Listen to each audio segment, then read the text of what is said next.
ఆడబిడ్డ లక్ష్మీదేవితో సమానమని, లక్ష్మిని ఆ ఇంటికే కలని.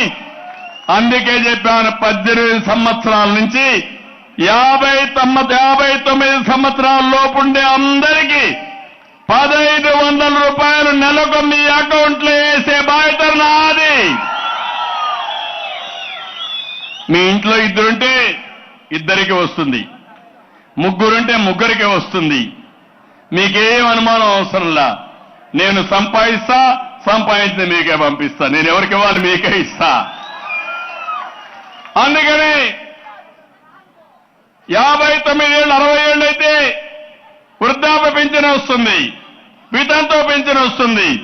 మిగిలిన వాళ్ళకందరికీ ఇచ్చి కుటుంబాన్ని ముందుకు నడిపించే రథసారథులుగా మీరు ముందుకు పోవాలని ఈ కార్యక్రమానికి శ్రీకారం చుట్టారు. పిల్లలు భారం అనుకునే పరిస్థితి పోవాలి. పిల్లలు మన ఆస్తి. ఒకప్పుడు నేనే కుటుంబ నియంత్రణ పెట్టా.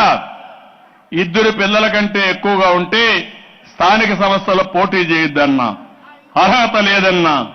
ఇప్పుడు అది కూడా తీసేస్తున్నా. దానికి కారణం జనాభా తగ్గిపోతా ఉంది.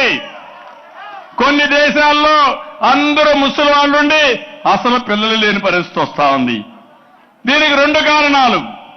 ఒకటి, సంపద పెరిగితే స్వార్థం పెరుగుతుంది, అప్పుడు పిల్లల గణన మారేస్తారు. ఆదాయం బాగా వస్తా ఉంది, ఎంజాయ్ చేద్దాం అనుకుంటారు. రెండోది, పిల్లలు పెంచడం భారం అనుకుంటారు. అందుకే నేను ఆలోచించాను, ఎంతమంది పిల్లలున్నా ప్రతి ఒక్కరికి 15,000 రూపాయలు ఆర్థిక సహాయం చేసే బాధ్యత. అది కూడా తల్లికి వందనం. శాశ్వతంగా మీ మీద పిల్లలు ఆధారపడాలి. మీ మీద ఒక నమ్మకం ఉండాలి, గౌరవం ఉండాలి.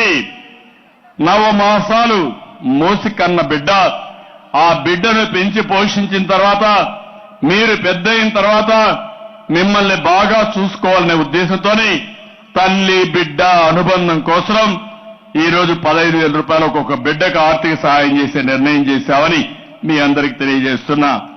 ఏం తమ్ముళ్ళు, ఈ నిర్ణయం బాగుందా లేదా? ఏమమ్మా బాగుందా లేదా? అందరూ అంటున్నారు అదిరిపోతా ఉంది.